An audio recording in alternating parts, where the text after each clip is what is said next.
So our primary objective is to save human time. You saw a lot of interesting demo videos, but I would say nothing that really worked day to day. The more we played around with tool use models, the more we realized, hey, the assumptions here have changed around what the model is capable of. Users of AMP, which is our new coding agent, generating 80, 90, 95% of their code. We do spend a lot of time thinking about how to nudge the user toward the right way of doing things. So one specific example of this is when we talked last, right when you released a coding agent, I think. That might have been shortly before or shortly after we released Cody, which I think it was, yeah. It was right around when Cody got released. So I think that was maybe a little bit after the initial release of ChatGPT. Yep. And so that was at least one AI era ago. Yeah. That's a good way of putting it. And so what has changed since then? I would say at that point, the dominant modality of using LLMs for coding was still this kind of Copilot autocomplete mode, where you just type a couple of characters of code yourself, and then you get a line completion. And at that point, what we were really excited about was the whole RAG model. So we figured out pretty early, hey, if you combine search and information retrieval and use that to fetch relevant code snippets in conjunction with a really high quality chat-based LLM, it was a really powerful way of doing code generation and technical question answering. And you guys were uniquely well suited for that, if I remember correctly, because yeah. So Sourcegraph, of course, our first product to market was a code search engine, and so it's this makes a lot of sense. Yeah. So our bread and butter is helping developers read, understand search code, and turns out that that's very, very useful still in the AI era. But the big shift since then has been the emergence, shall we say, of coding agents. And really, it's the tool use and reasoning models that have driven that or enabled that, because a lot of people tried building agents in the era of chat LLMs, and you saw a lot of interesting demo videos, but I would say nothing that really worked day to day. But now we have really good agentic tool use models that are enabling essentially a new application paradigm that we call agents. That are kind of taking the level of automated code generation to the next level. It's going from 30 to 50%, which is what we saw in the chat-based LLM era, to now users of AMP, which is our new coding agent, generating 80, 90, 95% of their code. Your theory is the IDE environment is already dead? Yeah, so I think this is a general theme, which is the application architecture that was made possible by chat LLMs. So think LLMs in the era of GPT 3.5 or 4, this sort of ChatGPT era. There was a very specific type of RAG application architecture that was ideal for that kind of model. And our coding assistant, Cody, followed that model. So did many of the other tools of that era. So the AI IDE, the VS Code fork, was kind of the pinnacle of that era, I would say. But what has basically happened with this new generation of LLM is that they have unlocked this new capability, tool use plus reasoning. So those two together provide this kind of agentic capability. And that in turn unlocks a new set of interactions at the application layer, such that a lot of the UX that application builders built for the old era of chat LLM is now outdated. And in fact, I would say in direct tension with the ideal UX of coding agents. All right, this is where it gets spicy. So then what does the new world look like? So the new world is much less manual context management and a lot less kind of GUI Chrome and different toggles. So I think what we've seen with the chat-based LLM application architecture, the RAGBot application architecture, is just there's so many toggles now. You got to manually specify through different rules files and different ways of tagging in relevant code snippets. There's a lot of UX Chrome around managing what goes into the context window. so that the LM can do a single shot. With And agents, with that, sorry to Yeah. interrupt. The funny thing there is, if you know certain tricks, it performs better. And so there's Yeah. some people that are doing it really well because they've played around with it and they've been able to tune the knobs. Yeah. And then there's others who are like, yeah, it like kind of helps, I guess, but it also kind of messes up. Yeah, exactly. So there's this kind of like strategy for getting the most out of like a chat-based LLM tool. And now a lot of that strategy has essentially gone out the window because with agents have the ability to use tools themselves, fetch context themselves. And so it's much less the human manually managing what goes into the context window and more you describing the higher level of what you're trying to do and letting the agent go figure that out. The analogy I like to draw is it's roughly similar to the transition from like the Yahoo era of the internet to the Google era of the internet, where like in the Yahoo era, it's like what did Yahoo look like? It was like a million hyperlinks, and the UX was like I'm clicking through a nested series of links to find what I'm looking for. So there's a lot of pointing and clicking and kind of like manual following of links. There's a lot of like knowledge that I have built in for, what pages are good. When Google came along, they essentially took that whole UI and were like, you don't need that anymore. Just type what you're looking for and we'll get you to the right thing. And I think coding agents specifically, are very similar in that regard. Wherein like a lot of the strategies that people develop for getting the most out of chat LLMs, that's like the pointing and clicking in the Yahoo era. You no longer need to do that.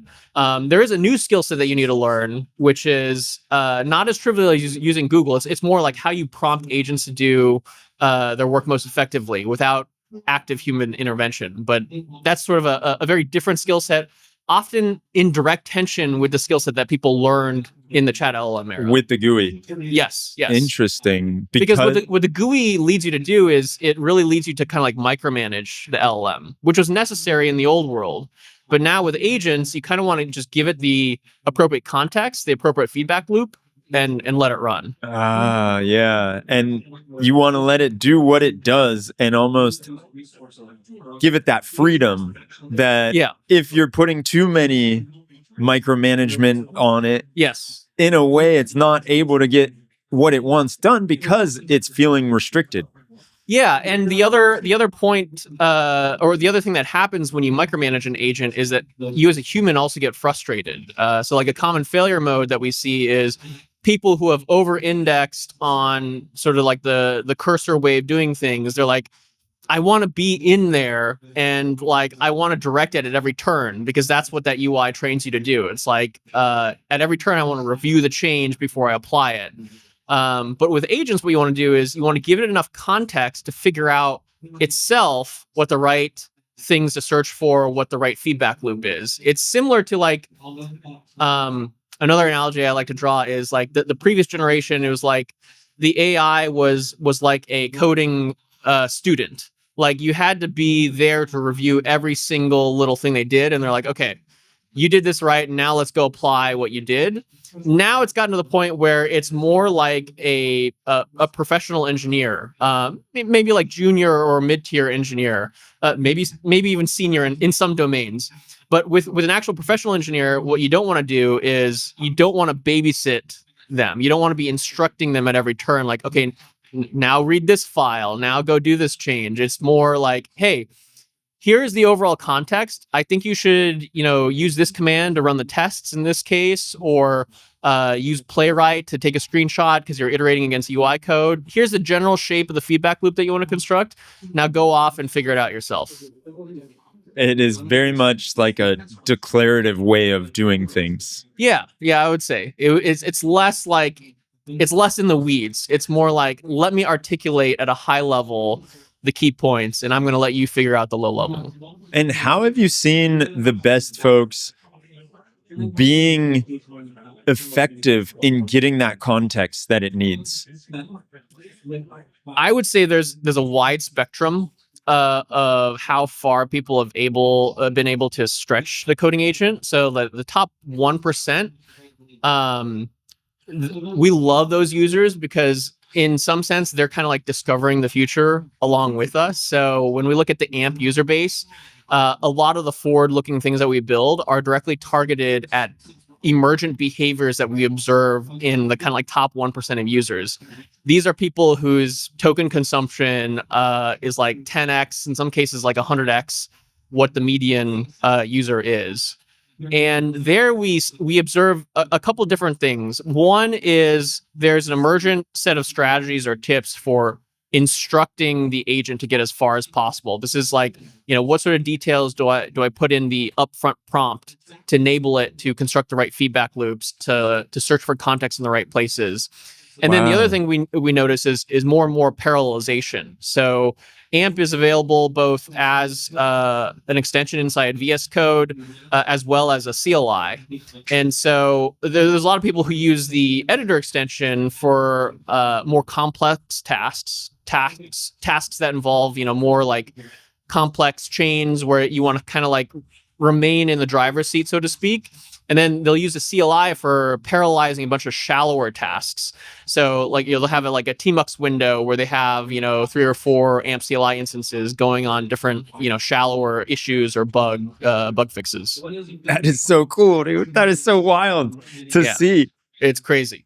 And how are you? So I guess you're just doing product feedback with all of these power users. So we've hired a good number of them. I like to say like that's smart man. Yeah. So it's a great source of forward-thinking devs. Yeah. Some of whom we've welcomed to the AMP core team. And we also talk to them a lot. We interact over social media channels. We have a Discord. We hop on phone calls. But it's great to talk to that set of users because in some sense, like we're so early right now. Like people talk about AI as if it were one monolithic block, that has, the wave is one giant wave since ChatGPT, but it's actually a succession of multiple waves, I would say. And we're so early on the agentic model era that a lot of our product development process is really kind of like partnering or sitting down with our power users and discovering alongside of them, what the possibilities are. Is that how AMP came to be? Because you saw that folks were clicking around too much and you realized maybe this isn't the best UI and UX that we can have. That was a big part of what motivated us to build something from the ground up. So, we had Cody, which is an assistant that was really good in the chat LLM era. But the more we played around with tool use models like, Sonnet 3.7 and now Claude 4, the more we realized, hey, the assumptions here have changed around what the model is capable of. And if you're holding it properly, you can actually get a lot more out of it than you could in the previous era. The problem is that a lot of the old UI paradigms are kind of like actively working against you, getting the most out of coding agents. So this is something that we kind of realized in using it ourselves heavily and also talking with a lot of our power users. In fact, one of the folks that we hired, this guy by the name of Jeff Huntley, he was at Canva at the time. He actually wrote a blog post about how he thought most people were using AI coding tools incorrectly because they were still kind of using it like, Google search plus or in a very like chat-based paradigm. And we brought him onto the team because we're like, this is a guy that gets Thinks it different and that really understands, hey, you should be instructing these things. It's almost like you're programming them through natural language, if that makes sense. So like you're articulating a set of very precise instructions in much the same way that you would kind of like articulate those instructions to a smart but still, junior engineer. So like you're giving a lot of context up front and you're allowing them to get much further on their own. And how about the idea of just validating when code is working or not? The beauty of agents is that they have this kind of like built-in ability to construct these feedback loops. And so when you're using AMP, for instance, when it's generating code for you, as part of that code generation process, it will seek out an appropriate feedback loop. So if you're doing front-end code, it can use a tool like Playwright, for instance, to screenshot the front end of the application as it's working. So if you say like, hey, go make this background red or green or blue, can actually take a screenshot and verify whether a change it made to the code had the intended effect. Similarly, for backend code, it might be like a unit test suite or some other command line invocation that it can use to validate whether whether something it did was correct. In much the same way that you as a human developer would seek out these feedback loops, right? Yeah. It's like read, evaluate, print, that sort of like core loop. That's what agents are good at figuring out. In some cases, they need a little nudging, just as humans need a little nudging or some pointers in some cases. But by and large, if you can get the agent to figure out that feedback loop with very high confidence, it will iterate to something that is mostly correct.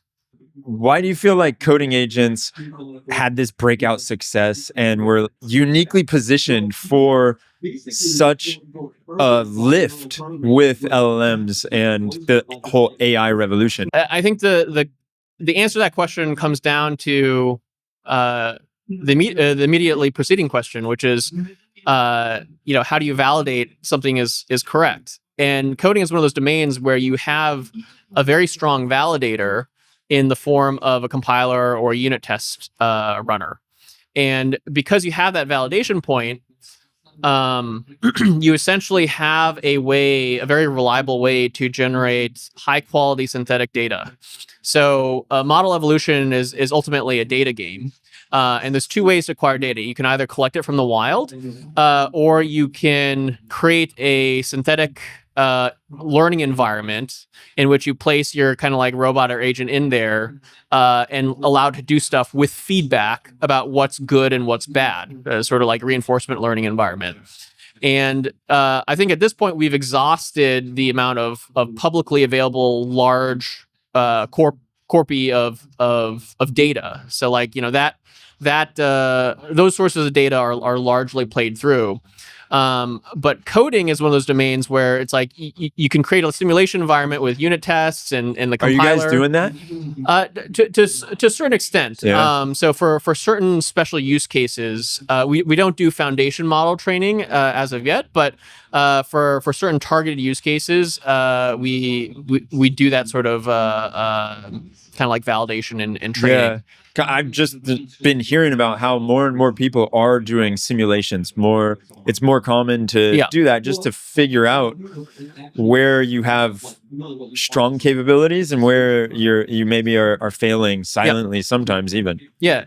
It's essentially what you're doing is you're designing a game that approximates what you want in real life. So in all the domains where AI has gotten really good, think about like, playing chess or playing some other form of game. It's because you have this feedback mechanism that tells you, hey, you're winning or you're losing. As long as you have that feedback mechanism, you can turn that into a reliable source of training data, because essentially what you do is you take your model at a given snapshot and then you just run it. You say, go play the game. You simulate the game, and based on the moves that the model takes, you say like, okay, plus points or minus points. And that's essentially what you're doing in these coding reinforcement learning environments when you say like, oh, compiler error or oh, unit test failure. I like that way of looking at it. You just sit around all day and you're thinking of thinking of analogies, huh? Yeah. The thing that I'm also wondering is, it feels like we had a big jump from these RAG chatbots and the way that we were Copilot writing code to then, all right, we're in the IDE and we are doing this almost like click ops type of stuff and very micromanaging. Now you're saying we've got a whole new era that's being born with AMP and how you're giving it this context, as much context as possible, and then letting it do its thing. Is that the last era, or do you feel like there's another one that you want to get to? It's just not yet possible, or it's in the works? I don't think we're in the final era. I think things will continue to evolve. So, one of the things that we're doing now is we're thinking about how to combine multiple models effectively in this new agentic paradigm. So in the old world, the name of the game was simple RAG. So like every AI coding assistant had like a model selector where you're just like, whatever model you want to use, you can use that. And then we'll just fetch the relevant snippets, put in the context window, and generate the response. I think in the agentic area, you have to be much more thoughtful about the models that you use. So, we use one model for the core kind of like tool use and agentic driving of AMP. And we just shipped a feature that allows you to use another model, O3 actually, for in-depth reasoning, because it turns out there's certain types of like nuanced problems that you might want to tackle that where these like reasoning heavy models can do a lot better than the models that were kind of like trained primarily for agentic tool use. So that's one way in which the paradigm continues to evolve. It's like now moving beyond just simple agents to maybe like reasoning agents, or agents that can use different types of models to do more things in depth. And you want to abstract that away from the user, or you want to have it that every time I go and I give a task to an agent, I can say, here's your 3 or 4 models you can choose from. You figure it out. I would say if you, we want to enable kind of like a spectrum of use. So for the first time user, you don't have to know that we have this. So the tool is called Oracle because O3 is such a powerful reasoning model. It's like talking to an oracle of sorts. And we don't want that to be a prerequisite to being able to use AMP. So if you don't know about what tools AMP has access to, you don't need to. It will just select what it thinks is the best tool for the job. But at the same time, instructing coding agents, in our view, is a pretty high ceiling skill set. So you can get good at coding agents in the same way that you get good at your editor of choice, or you get good at your programming language of choice. And for our power users, we do see prompting or query patterns where they're saying like, okay, I want you to use the Oracle in this case because this is a little bit of a hairy problem. It's more nuanced. I want some more in-depth thinking. So there is some exposure, but it's not at the point where it's like, okay, decide what LLM you want to use for this case. That is now an implementation detail. And I think it's almost, it was a best practice to expose that to the end user in the chat LLM era, but now I think it's a more not of an even anti-pattern. needed. Yeah. It's funny. Are there any other anti-patterns that you're starting to see and then maybe surprised you? The number one anti-pattern is people trying to use coding agents in just the same way that they use the chat-based coding assistants.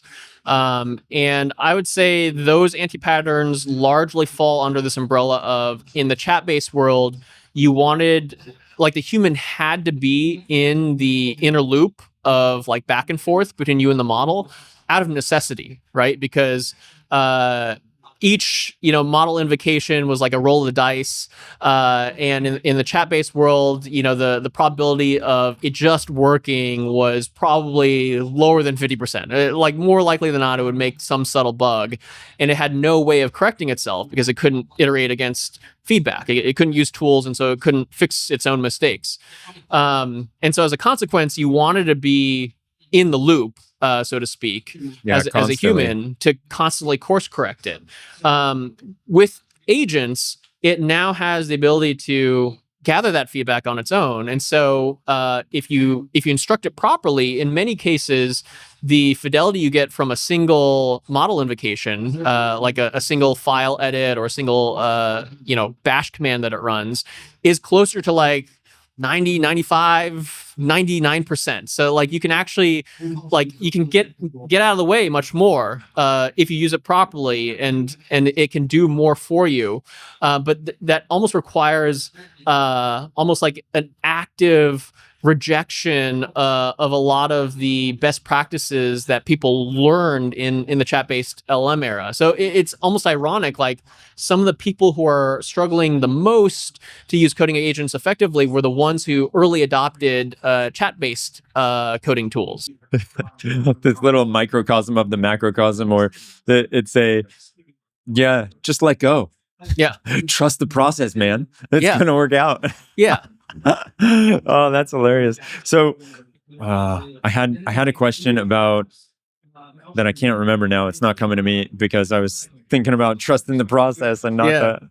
But hold on, this is the power of post-production. We can cut all this the process. Yeah, let me trust the process of my question asking capabilities. So you mentioned the different power users and how they're parallelizing different things, and that seems to be one very advanced way of doing it. I wonder if you've found nice tricks other than that maybe aren't the power user tricks, but it's just in the way that you're prompting or you're asking the agent to do things. Like, my mind instantly goes back to the early days of ChatGPT, and we started asking it, like, think step by step on this. And everybody was like, whoa, it's so much better when you do that. And have you found any of those almost like prompt tricks, or maybe there's other tricks that aren't even in the prompt or in the way that you're asking? Yeah. So by and large, and the best way to discover these things is really through experience. So I will do my best to like tell them to you in the moment, but it's no substitute for actually like using it and kind of like building the intuition. But in my experience, there's kind of like three buckets of like prompting tricks. There is what I would call like context hints. Number two would be feedback loops, and number three is kind of like structured approaches / planning. So the first bucket is really about helping the agent figure out what tools it needs to invoke, or essentially where to look for the relevant context. So especially in large code bases, oftentimes it can be a little bit tricky, even as a human, to find the exact spot that's relevant to our particular task. And so agentic LLMs, the context windows these days are much larger than they used to be. I think, Sonnet 4 has 200,000 tokens total. Gemini now has a million. And so the context windows are larger, but they're still finite. And what that means is the more information you give to the model about where to look, the fewer tokens it has to expend finding the sort of like general vicinity of what's going to be relevant. And so the more hints you can say, like, oh, like look in this part of the code base, or I think it's under these directories, or maybe like use this tool to fetch the context, that can help a lot. The second thing is feedback loops. So, I was telling you before about feedback loops and how they're critically important. These are essentially like, hey, use this tool or use this command to validate your approach. Oftentimes, it will infer the appropriate tool to use on its own, but in cases where it's not trivial to figure that out, again, you can save on the main context window by kind of like nudging it in that direction.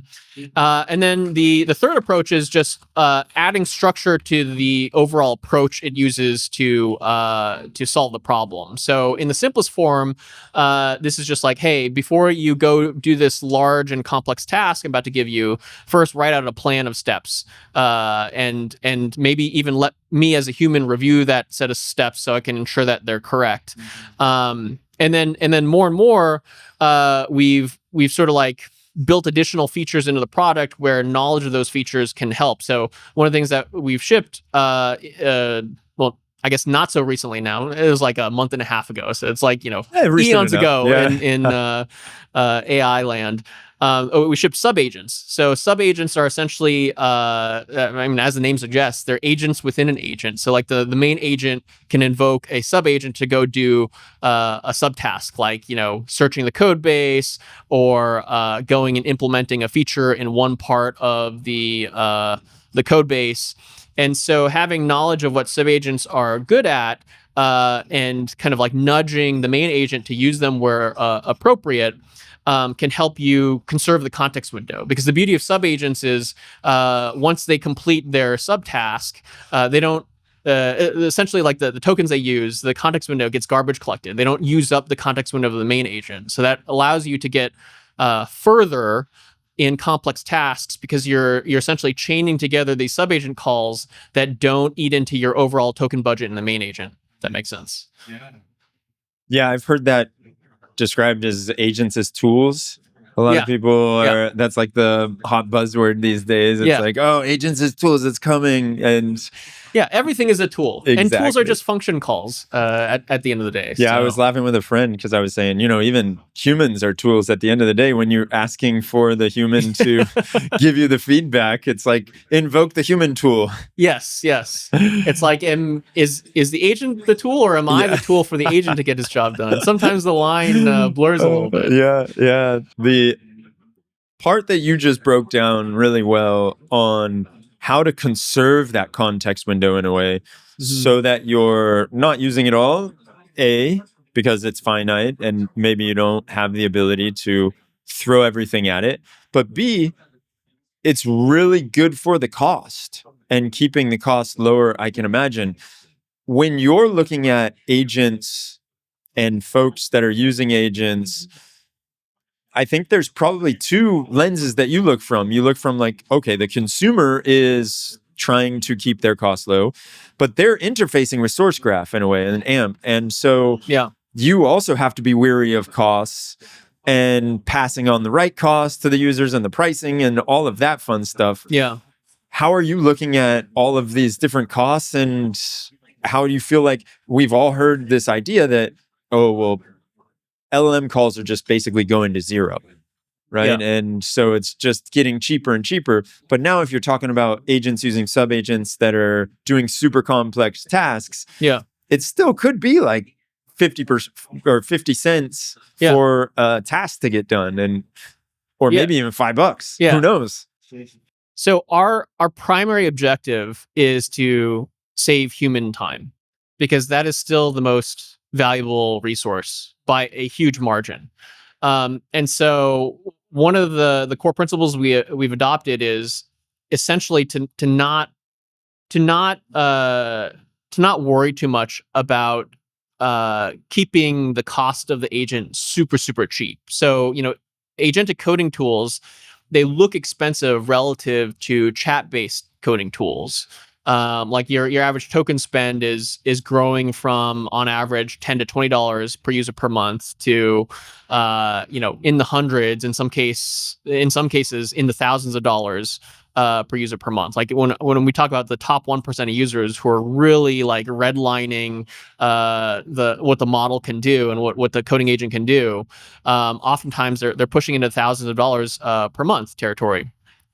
And so that looks expensive to people, but if you look at the amount of human labor that's being saved, given how productive people are with these tools, it's like a no-brainer trade-off. And I think a lot of other tools, I think they narrowly focus on, they over-index on like, hey, how can we keep the cost low as compared to the chat-based LLM era? And I think that's a very poor trade-off to make, because it's kind of like saying like, hey, I have this magic tool that can save you, the human, hours per day. Your time is super valuable. Like human developer time is still by far and away like one of the most precious resources within your engineering org. And even, if you're spending like $1,000 per month, that comes out to what, like, $30, $40, $50 per day. Like how many minutes of human developer time does that translate to saving? And so I think what you're going to see is more and more people start to have this realization over time that, oh, I shouldn't be thinking about the baseline cost of this, because really the upside is far greater. The amount of additional productivity, and the amount of additional feature velocity that I can unlock in my engineering team with coding agents is far greater than the cost that I will be paying for them. So like right now, you still see CFOs and people in accounting and the finance department being like, oh, it's difficult to forecast. But I think it's just going to play out over time, where the companies that trust the opinions of their developers and encourage people to make the most out of coding agents, they're just going to move much quicker. And over time, the market will reward the people that prioritize developer productivity, essentially. Yeah. Do you feel like we are not going to be doing much of the or actually, so I've played around with a lot of the different tools, and I feel like there is something that's happening right now where I no longer want to click around and get things done. I also don't even want to like code to get things done. I just want to say it and then it goes and does it for me. Yeah. That is very easy to do with almost coding tool type things. Yeah. Like if I say, hey, connect my website to this database, great. That should be possible. Yeah. I don't know if there is a possibility for the world to look like this in the future, but I would love it if I could do that with any application. Yeah. I no longer want to have to write out or click around to get things done. And yes. I almost feel like we are getting spoiled in a way. Yeah. With the software being able to do it when you're coding or when you're creating your application with whatever. But like, are we going to be able to do that in Jira and Confluence at some point? Are we going to be able to do that with just like voice next? Right? Like, you got to think it's going there. So I saw a tweet the other day. It was something to the effect of the GUI, the graphical user interface, was a blip in between command lines and agents. Which I think, rang very true in the sense that I think it's exactly what you said. I think what we think of as a software application today is going to look much different in a few short years from now. So it's not that I don't think visual interfaces are going to go away entirely. I would say precisely what I think is going to happen is that the primary input modality to computers or to software applications is going to shift from graphical modes of input, like pointing and clicking, to more textual forms of input, like typing or speaking. Now, the output, what you get back from the computer, might still be visual. It's I type in what I want and then show me the results. Maybe Airbnb listings with photos. Yeah, exactly. Yeah, there's certain things that chat cannot describe. Yeah, exactly. It I don't want to read all that text. Just show me a picture. A picture is worth 1,000 words. But in terms of how articulating what I want out of the application, I just think of it in terms of bit rate. Right? What's the bit rate of these input modalities? Pointing and clicking is a very low bit rate. It's a couple bits per second at most, because you have to takes time for you to drag your mouse cursor to the right button, and then you gotta. It's a very primitive form of communication. It's monkeys and apes do that, right? Humans, we have we have this innovation called language, and language is beautiful because it's a, relatively speaking, a high bit rate form of communicating our intent. And now computers can actually understand language and also translate that language to a series of actions that actually perform what you want it to do. And so, to your point, I think a lot of the application input experience is going to shift toward textual or voice-driven forms of articulating what you as the user want. So what are some gnarly things that you encountered while building out AMP? Maybe on the infrastructure side, maybe not necessarily the users and the evals and all of that stuff, but stuff that you, as you're building it out, you're like, oh shit, man. I didn't think it was going to be this hard. Yeah, there's a lot of trickiness and nuance to designing the user experience. And I think it really requires thinking from first principles what you're after. So we've given a lot of thought to how to bake in the appropriate feedback loops, help it get to the right feedback loops, help it to get out of common failure modes where it kind of loops and tries the same thing over and over again. That's a common issue with a lot of agents.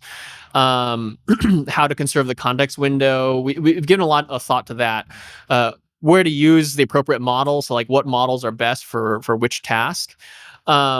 But these are very different questions than the questions that we traditionally asked around UX design, because traditional UX design is very visual. It's like, how do I lay out the button panel, so to speak, right? What color should the button be? Yeah, exactly. Where's people, I remember reading a blog post on how people look at web pages, and there's like the F shape of where their eyes go and the attention goes. Yep.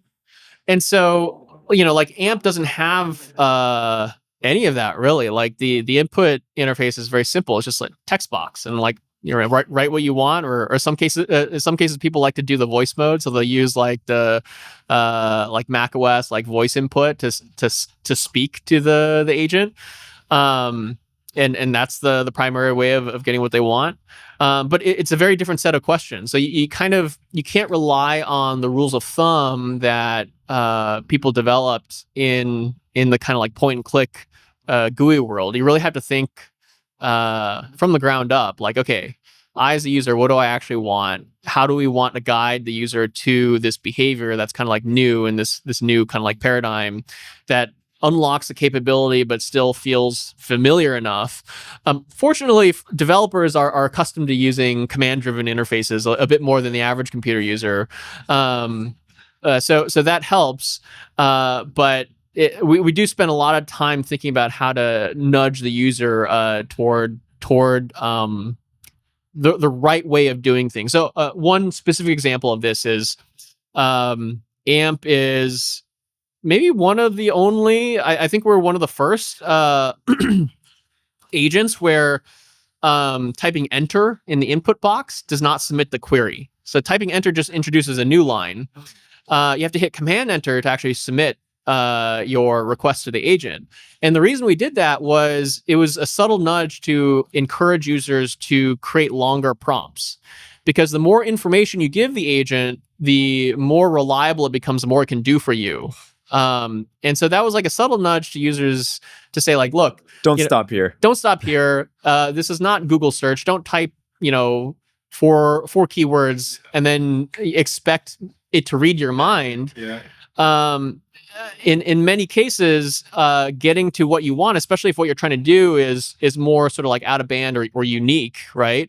You actually have to give it the information because it's not a mind reader. Like the information has to come from somewhere. Either it's baked into the priors it learned during training, or it's going to be embedded in the words and tokens that you give it right now. Did you think about adding certain shortcuts or hotkeys? And I've seen this done where you have the prompt box, but you also have little boxes underneath that you can click on where it's like, here's some common workflows or some common questions, that type of thing.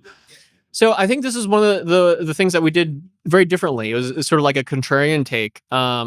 We actively didn't want to add additional toggles or modalities at the bottom because number one, that's like mental overhead, and it makes it so you have to point and click again, which is I think we now live in trying to get away from. Yeah, we're trying to get away from that. Like, it's the age of agents. You should just describe what you want and be able to get what you're looking for.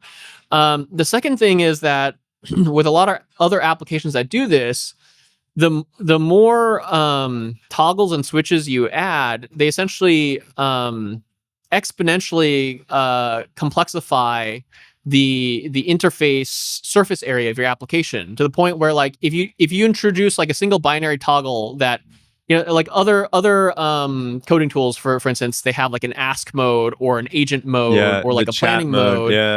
Like, if you introduce a toggle that has like 3 different modes, now you essentially have 3 different like mini product experiences that are all very different from one another. If you introduce another toggle, again with 3 modes, now it's 3 by 3, because you have this like combinatorial, like, okay, what if I choose option 1 from the first toggle, option 3 from the second? Now there's like 9 possibilities for what the product experience looks like. And it's very hard to maintain a high quality product experience if all your users are using essentially different products, right? Different product experiences, because they all have some like different configuration that they're using. And how about the times where you want to zoom in on specific things? Because I know, like, if you mess around with Lovable, they have the bullseye, and you can click on that, and it's this new mode that, all right, it's got the specific parts of the web page that I can click into, and then prompt it so that it changes that. Yeah. Maybe you thought, well, we don't need this. We're just going to have the user put that into the chat box. The way we like to do it, so if there's some like capability or some behavior that is more specific to a particular use case, the way we like to do it is put that into a form of a tool that the agent can use, and then enable the agent to invoke that tool in the right situations, or enable the user to nudge the agent to use that particular tool in the right situation. Like, hey, go use Playwright for iterating on this UX. And the reason why we think that is better than modalities is that tools, the complexity of tools, it's more like linear growth and complexity rather than combinatorial growth and complexity. So like each additional tool, it's not like modes where it's like, bless you. Each additional tool that gets added, it's just another tool that can be used. It's like, O of n in terms of complexity. Whereas if you added a new modality, now it's like, m by n by k. You get this kind of like exponential blow up in terms of the surface area. And so you have tools that are standard off the shelf for the users to use, and there's a description and the documentation about it. Yep. But then users can also bring their own tools, I imagine. Yes. So we have 3 kinds of tools. There's the built-in tools that are just, as the name suggests, built in, basic things like reading and writing files and executing bash commands, as well as more advanced built-in tools like the Oracle that use different models for advanced reasoning and other use cases. There are what we call connections, which are tools that call out to third-party APIs. So think about like, bringing in your issue tracker or bringing in your observability tool, pulling in additional context from those sources. And then the third type of tool is MCP servers. So MCP is, by now like everywhere, right?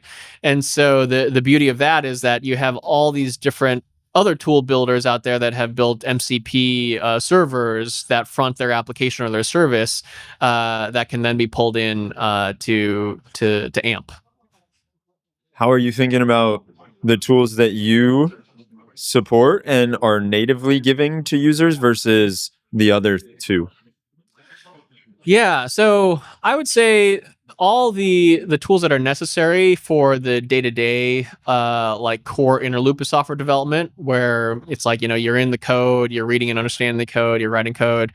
That's our bread and butter. So we like to bake those in as really good first-class tooling experiences. And then there's also like a second wave of third-party tools that are just like so common that we also want to make sure that those integrate well. And that's why we have these like connections, these kind of like first-party connections to third-party services. So like bringing in things like Linear or GitHub or Sentry. The way we bring these tools in, the description of the tool and the set of arguments and how to invoke them, it's very difficult to abstract fully. It's not like you can have the same set of tools that work really well in a coding agent as works well in, I don't know, like a generic, enterprise knowledge retrieval agent or whatnot. And so we try to refine the tool definitions for those. But then we also recognize that there's going to be a long tail of things that people want to integrate, especially because, we serve a lot of the Fortune 500 and there's each Fortune 500 code base it's like its own special environment with all its like different internal tools and unique combinations of external tools. And so we also want to enable our users and customers to build tool providers, MCP servers that connect out to the unique tooling environment within their own company, bring that into AMP as well.